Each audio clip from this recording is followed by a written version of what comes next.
Hello and welcome to NCERT camp. इस video में हम लोग आज देखेंगे CBSE class 12 geography chapter 7 tertiary and quaternary activities से पार्ट 4।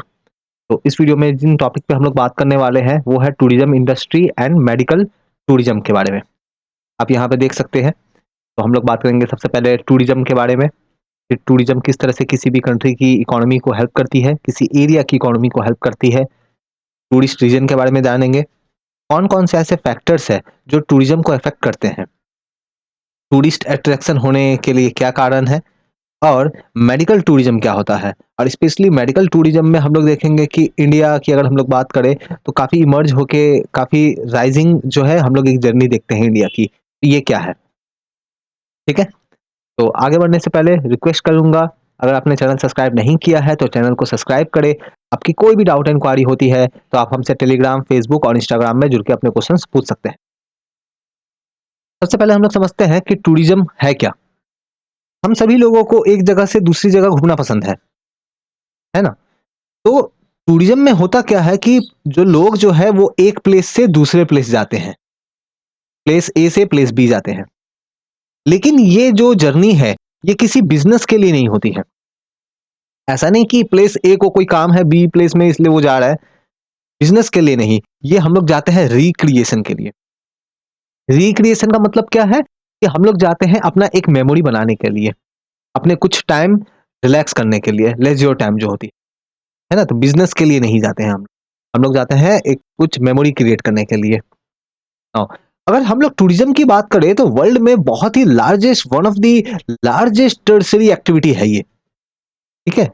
तो टूरिज्म अपने आप में बहुत छोटा भले लगता हो, अगर अगर किसी कंट्री की अगर पूरा, लेकिन पूरा वर्ल्ड के तौर पे अगर हम लोग देखें, पूरे वर्ल्ड का अगर हम लोग टूरिज्म को हम लोग देखें तो ये बहुत बड़ी इंडस्ट्री है। लगभग 250 मिलियन से भी ज्यादा लोगों को रजिस्टर्ड जॉब्स प्रोवाइड किया है। रजिस्टर्ड जॉब्स मतलब जिनका रिकॉर्ड है। 250 मिलियन से ज्यादा लगभग रजिस्टर्ड जॉब है जिसका रिकॉर्ड है। कई जॉब ऐसे हैं जिनका रिकॉर्ड नहीं है, तो अगर उनको भी काउंट करें तो ये शायद 2 टाइम्स और 3 टाइम्स ज्यादा या उससे भी कहीं ज्यादा हो, ठीक है। बहुत सारे कंट्री में हम लोग देखें कि टोटल जीडीपी का लगभग 40% तक ये उस टूरिज्म से आता है। जीडीपी का लगभग 40% तक टूरिज्म से आता है बहुत सारे कंट्री का, ठीक है। पूरे वर्ल्ड का अगर हम लोग देखें तो लगभग यही रेशियो बनता है।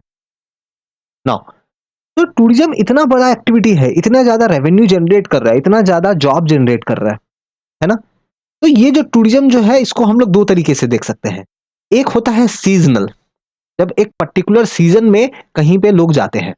जैसे शिमला, शिमला में लोग सर्दियों में जाते हैं, जनरली विंटर में जाते हैं। क्यों? स्नोफॉल देखना होता है। तो स्नोफॉल देखना है इसलिए मान लो विंटर में अगर जा रहे हैं तो ये एक तरह का सीजनल टूरिज्म हो गया। ये क्या हो गया? एक सीजनल टूरिज्म।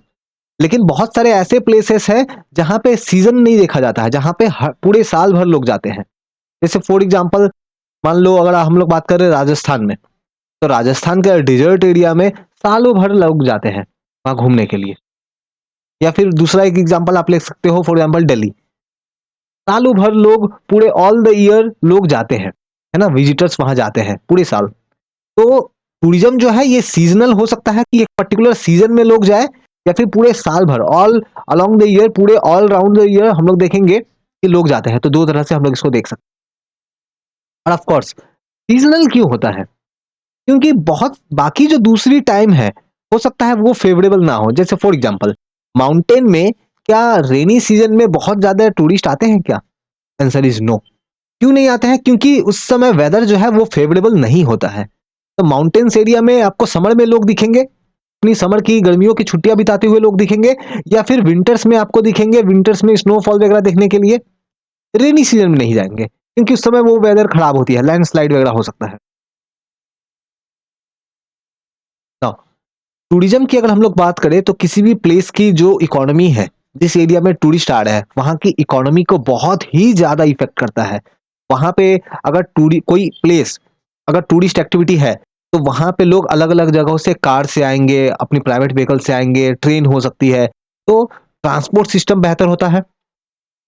जिस प्लेस में लोग आते हैं घूमने के लिए, वहां आसपास एरिया में आप देखोगे कि होटल होंगे, कैफे, रेस्टोरेंट्स वगैरह होंगे, मूवी थिएटर्स, एंटरटेनमेंट के होंगे, लगेज को रखने के लिए, लगेज को एक जगह से दूसरा जगह कैरी करने के लिए, एकोमोडेशन के लिए तरह-तरह की फैसिलिटी होगी। मतलब जिस प्लेस पे टूरिस्ट एक्टिविटी होती है, उस प्लेस पे आप देखोगे वहाँ पे आस-पास में होटल्स, रेस्टोरेंट इस तरह के जो है बहुत सारे एक्टिविटी जो है वो स्टार्ट हो जाएगी। इस तरह की सर्विसेज़ जो है हमें देखने को मिलेगी और उन सर्विसेज़ में आप सोचो कितने सारे लोगों को जॉब मिलते होंगे। फॉर एग्ज़ाम्पल दार्जिलिंग, दार्जिलिंग में दुनिया भर के लोग आते हैं, दुनिया भर के लोग आते हैं।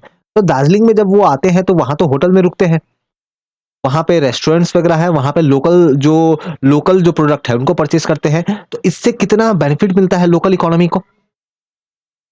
बहुत सारे लोग क्या करते हैं कि वो लोग फॉर एग्ज़ाम्पल आप सिक्किम जाते हो, तो सिक्किम में आप जाते हो तो वहाँ से आप क्या करते हो, आप वहाँ पे क्राफ्ट खरीदते हो, इसी तरह के लोकल प्रोडक्ट खरीदते हो, ठीक है? आप क्यों खरीदते हो? आप अपना एक मेमोरी के वे में आपको खरीदते हो, है ना? फॉर एग्ज़ाम्पल आप सिक्किम जाते हो, तो वहाँ पे आप क्या करोगे? हो सकता है आप वहाँ की लोकल जो ज्वेलरी जो होती है, एक यूनिक एक अलग टाइप की ज्वेलरी होती है, वो आप खरीद सकते हो। वहाँ की ड्रेस आप खरीद सकते हो, है ना? आप क्यों खरीदते हो वो? ताकि वहाँ पे आप एक एक मेमोरी आपकी क्रिएट हो कि यस हम लोग वहाँ गए थे तो ये लिया था। इससे फ़ायदा किनको होगा? इससे वहाँ के जो लोकल जो लोग हैं, जो लोग इस तरह के प्रोडक्ट्स को बनाते हैं, लोकली बनाते हैं, जो क्राफ्ट इंडस्ट्री जो है, उनको फ़ायदा मिलेगा, ठीक है? तो टूरिज़्म से हम लोग देखेंगे कि जिस प्लेस में बहुत ज़्यादा टूरिस्ट आते हैं, वहाँ की इंफ्रास्ट्रक्चर जो है वो भी बहुत ज़्यादा डेवलप होगी, ठीक है? डे बाय डे वो इम्प्रूव होगी, है ना? ग्रोथ देखने को हमें मिलेगा। नाउ अगर ह अगर हम लोग टूरिज़्म की अगर हम लोग बात करें, टूरिस्ट रीजन की अगर हम लोग बात करें, तो जनरली एक पैटर्न आप ये देखोगे जो लोग ऐसे कंट्री के लोग, ऐसे कंट्री के सिटीज़न्स जो वार्म एरिया में रहते हैं, गर्म एरिया में रहते हैं, वो अपनी छुट्टियाँ बिताना चाहते हैं कोल्ड रीजन में, ठंडी जगहों पे। और ऐसे लोग, जो लोग कोल्ड रीजन में रहते हैं, वो लोग अपनी छुट्टियाँ बिताना चाहते हैं वार्म रीजन में, गर्म जगहों पे। जैसे यूरोप का जो नॉर्दर्न वाला पार्ट है, मैं आपको मैप में दिखाता हूँ। यूरोप का जो नॉर्दर्न वाला पार्ट है, ये वाली पार्ट, यहाँ पे बहुत ठंड होती है। तो यहाँ से जो लोग हैं वो साउथ यूरोप में आते हैं यहाँ पे। यहाँ पे देखो ये मेडिटेरियन सी है। तो मेडिटेरियन सी के आस-पास के एरिया में आते हैं, अपनी छुट्टियाँ बिताने के लिए, ठीक है? क्योंकि यहाँ बहुत कोल्ड होती है और यहाँ थोड़ी-सी वार्म वेदर है। तो यहाँ पे लोग आते हैं, मेडिटेरियन रीजन में आते हैं लोग, छुट्टियाँ बिताने के लिए। इसी तरीके से जो वार्म एरिया के लोग हैं, जो वार्म एरिया के लोग हैं, जहाँ पे गर्मी ज़्यादा होती है, वहाँ के लोग अपना छुट्टियाँ बिताने के लिए कहाँ जाते हैं? ठंडे जगहों पे जाते हैं, वहाँ पे स्नोफॉल देखने के लिए, स्कीइंग करने के लिए, है ना? तो ये जस्ट अपोज़िट है एक-दूसरे का कि हम लोग देखते हैं कि जहाँ पे ठंडी वाली रीजन होती है, वहाँ पे स्पोर्ट्स तरह-तरह के ऑर्गेनाइज़ किए जाते हैं, माउंटेन्स, नेशनल पार्क्स इन सबको देखने जाते हैं। वहाँ पे जो लैंडस्केप जो होता है, लेक्स, नेशनल पार्क, जो माउंटेन्स का जो बहुत ही अच्छा-सा व्यू होता है, उसको देखने के लिए लोग जाते हैं, ठीक है? इसके अलावा हम लोग देखें कि जो हिस्टोरिक टाउन्स है, दिल्ली आप बात कर लो, है ना? वहाँ पे बहुत सारे टूरिस्ट आते हैं, है ना? क्योंकि वहाँ पे बहुत सारे मॉन्यूमेंट है, बहुत सारे हेरिटेज साइट है। कोलकाता में आप देखो, इतने सारे हेरिटेज साइट्स हैं। वहाँ पे लोग विदेशों से आते हैं, फॉरेन कंट्रीज़ आते हैं, ऑल ओवर द कंट्री से आते हैं, वहाँ की एक्टिविटी को देखने के लिए, वहाँ हेरिटेज साइट्स को देखने के लिए, ठीक है? तो अलग-अलग रीजन्स हो सकता है। नाउ फैक्टर्स की अगर हम लोग बात करें, तो कौन-कौन से ऐसे फैक्टर्स हैं जो टूरिज़्म को इफ़ेक्ट करते हैं? पहला फैक्टर पे अगर हम लोग बात करते हैं दैट इज़ डिमांड। देखो, आपके पास अगर पैसे हैं, बहुत फॉर एग्ज़ाम्पल आपके पास पैसे कम हैं। आपके पास अगर पैसे कम हैं तो क्या आप कहीं किसी बाहर जगहों पे घूमने का सोचोगे? नहीं। आप पहले अपनी बेसिक जो ज़रूरत की चीज़ है, बेसिक नेसेसिटी जो है, आप पहले उसको अरेंज करोगे। आपके पास पैसे कम हैं। लेकिन अगर आपके पास पैसे ज़्यादा है तो? आप डेफ़िनेटली अपना काफ़ी सारा पैसा यूज़ करोगे घूमने-फिरने के लिए, है ना? टूरिज़्म के लिए। तो हम लोग ये देख रहे हैं कि डे बाय डे हमारी जो लिविंग कंडीशन जो है, ये बेहतर होती जा रही है। हमारी जो स्टैंडर्ड ऑफ लिविंग है, ये इम्प्रूव हो रही है। लोगों के हाथों में पैसे आ रहे हैं। तो जैसे-जैसे लोगों के पास पैसे आ रहे हैं, जैसे-जैसे लोगों की लिविंग कंडीशन बेहतर हो रही है, तो लोग अपना फ्री टाइम जो लेज़र टाइम जो है उनका वो इंक्रीज़ हो रहा है। लोग हॉलिडेज़ में जा रहे हैं। कंट्री के अंदर, कंट्री के बाहर, है ना? तो डिमांड यानी कि इंक्रीज़ हो रही है। इसके साथ ही हम लोग देखेंगे बहुत सारा अवेयरनेस जो है ये भी इनकरेज हो रहा है टूरिस्ट प्लेसेस के बारे में। अवेयरनेस कैसे इंक्रीज होता है? इंटरनेट से।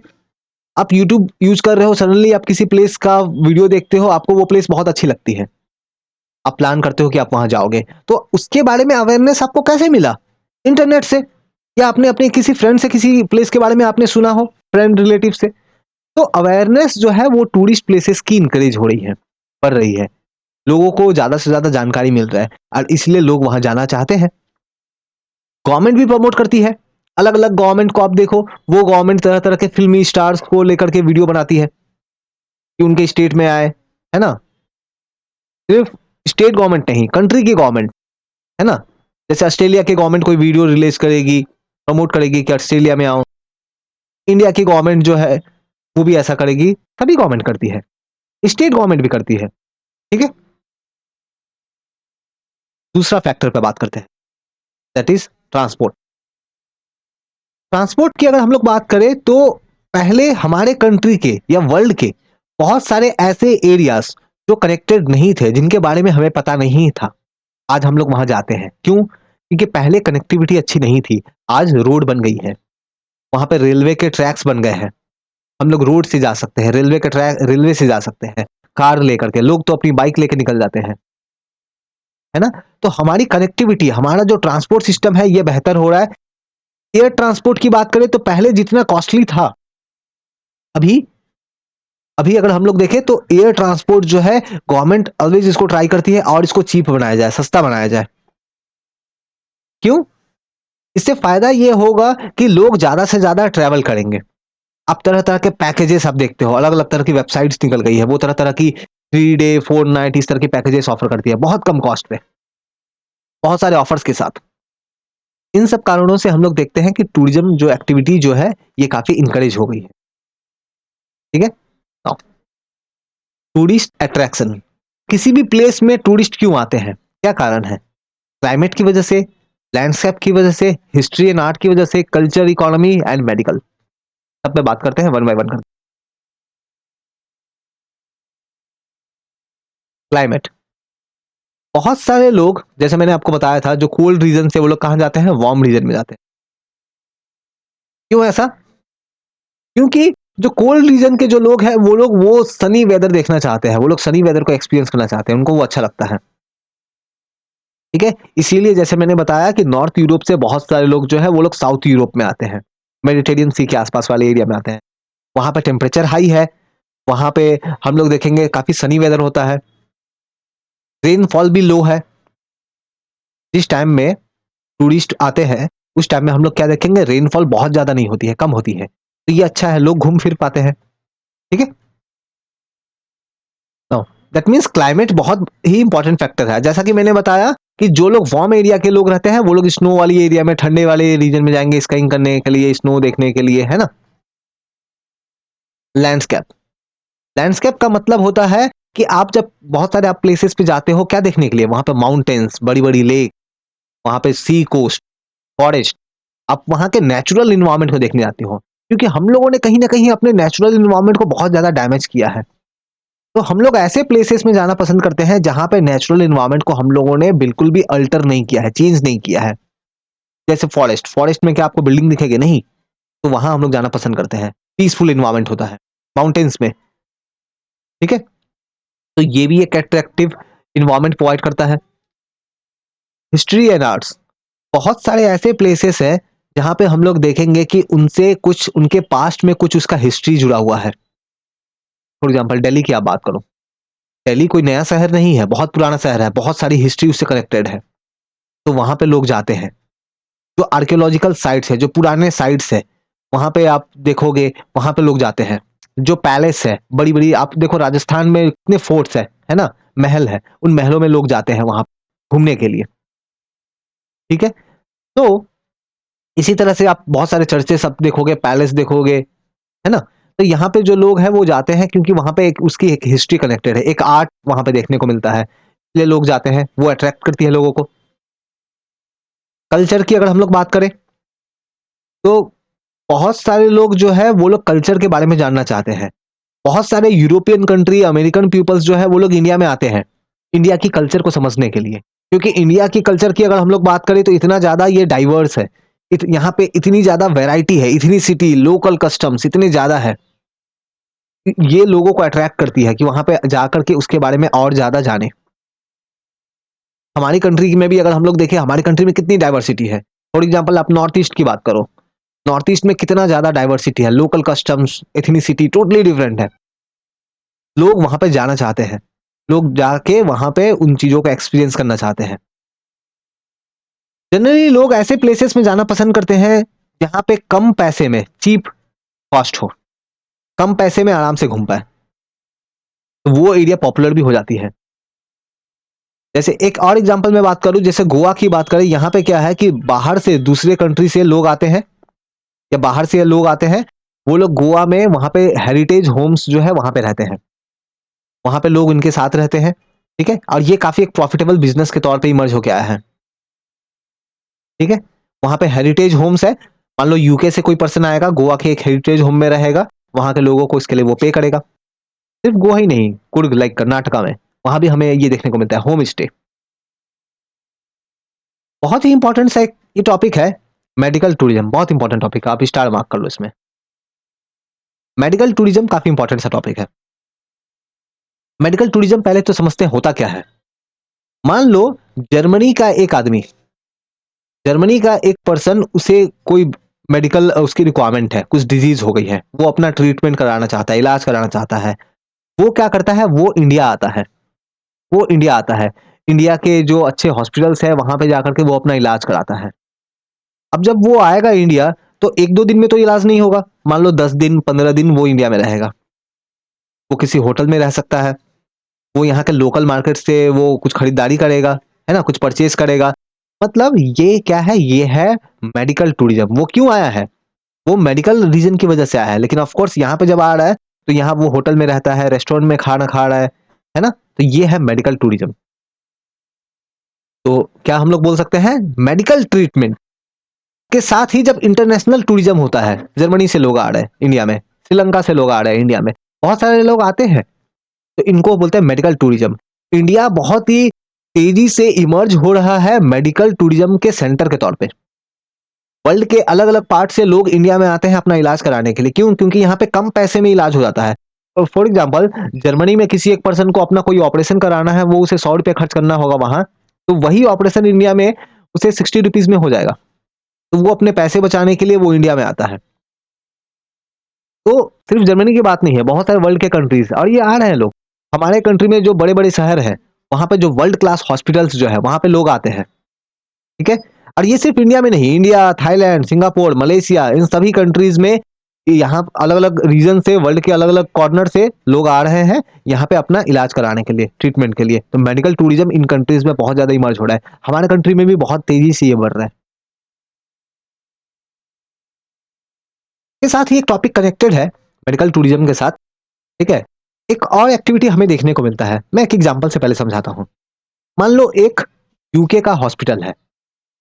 यूके का हॉस्पिटल में बहुत सारे पेशेंट आते हैं इलाज करवाने के लिए। अब उन पेशेंट का बहुत सारा टेस्ट होता है, आपको पता होगा। तरह-तरह के टेस्ट होती है, एक्स-रे करते हैं, एमआरआई करते हैं, अल्ट्रासाउंड की टेस्ट करते हैं, अलग-अलग तरह के टेस्ट करते हैं। तो यूके के हॉस्पिटल में वो पेशेंट आ रहे हैं, तो वो पेशेंट तरह-तरह के टेस्ट करा रहे हैं। अब इनके टेस्ट का रिपोर्ट भी तो इनको देना होगा। तो इससे क्या होगा, इस हॉस्पिटल पे बहुत ज़्यादा बर्डन होगा। तो ये हॉस्पिटल क्या करता है, ये टेस्ट तो करता है, लेकिन रिपोर्ट जनरेट करने का काम वो इंडिया के किसी हॉस्पिटल को दे देता है। टेस्ट यूके में हो रहा है, लेकिन इसका जो रिपोर्ट जनरेट होगा, उसकी जो डेटा का एनालिसिस होगा, ये सब कुछ कहाँ पे होगा? ये सब कुछ इंडिया में होगा, ठीक है? ये सब कुछ इंडिया में होगा। तो इंडिया में रिपोर्ट जनरेट करेंगे, डेटा को एनालिसिस करेंगे और फिर इंडिया के हॉस्पिटल जो है वो यूके को भेज देगा वो रिपोर्ट और फिर वहाँ से पेशेंट को मिल जाएगा। क्वेश्चन आता है कि यूके की हॉस्पिटल इंडिया को क्यों भेज रहा है ये डेटा? खुद क्यों नहीं कर लेता है? बिकॉज़ यूके में ये रिपोर्ट जनरेट करने के लिए ऑफ कोर्स लोग चाहिए, डॉक्टर्स चाहिए। मान लो एक रिपोर्ट जनरेट करने का कॉस्ट आता है ₹100, वही रिपोर्ट इंडिया में जनरेट हो जाएगी ₹60 में।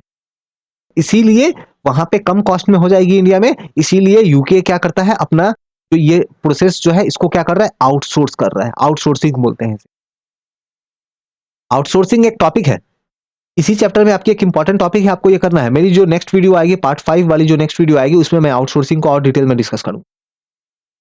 ठीक है? क्वाटरनरी एक्टिविटीज़ में जो क्वाटरनरी एक्टिविटीज़ वहाँ पे आती है। तो ये क्या है? इसको बोलेंगे आउटसोर्सिंग। आउटसोर्सिंग क्या कर रहे हैं? मेडिकल टूरिज्म का। ठीक है? इससे पेशेंट को भी फायदा मिलता है। पेशेंट को क्या फायदा मिलता है कि पेशेंट को जो है, मान लो यूके में जो हॉस्पिटल है पहले 100 रुपीज में लगता था उसका, अब तो 60 में हो रहा है। तो पेशेंट को भी तो हो सकता है ना कम रेट में मिले। पेशेंट को भी हो सकता है पहले 100 नहीं करके 80 में कर दे, है ना? पेशेंट को और ज्यादा क्वालिटी जो सर्विस की होगी वो इंप्रूव होगी। मतलब पेशेंट के लिए भी ये फायदा है। तो हॉस्पिटल के लिए फायदा है। इंडिया में भी जो रिपोर्ट आ रही है तो यहाँ पे काफी लोगों को जॉब्स मिल रहा है, तो यहाँ भी फायदा है। ठीक है? तो ये काफी तेजी से ये एक ट्रेंड जो है इमर्ज हो रहा है। सिर्फ इंडिया में नहीं, इंडिया के साथ स्विट्जरलैंड में, ऑस्ट्रेलिया में ये जो मेडिकल सर्विस है, ये अलग अलग कंट्री के लोग अपना डेटा भेजते हैं, हॉस्पिटल्स बेसिकली भेजते हैं, और फिर उनको इंटरप्रेट करना। जैसे मैग्नेटिक एमआरआई टेस्ट होती है ना, मैग्नेटिक रेजोनेंस इमेज टेस्ट होती है, अल्ट्रासाउंड टेस्ट होती है, रेडियोलॉजी की इमेज है, उसको टेस्ट किया, उसको इंटरप्रेट करना, रीड करना, ये सब कुछ काम इंडिया में हो रहा है। ठीक है? तो ये है मेडिकल टूरिज्म। इसके बाद जो मेरी वीडियो आएगी part 5, quaternary sector, quaternary activities, quaternary activities. Quaternary sector में बहुत सारे हम लोग ये टॉपिक्स को हम लोग कवर करेंगे पार्ट 5 में।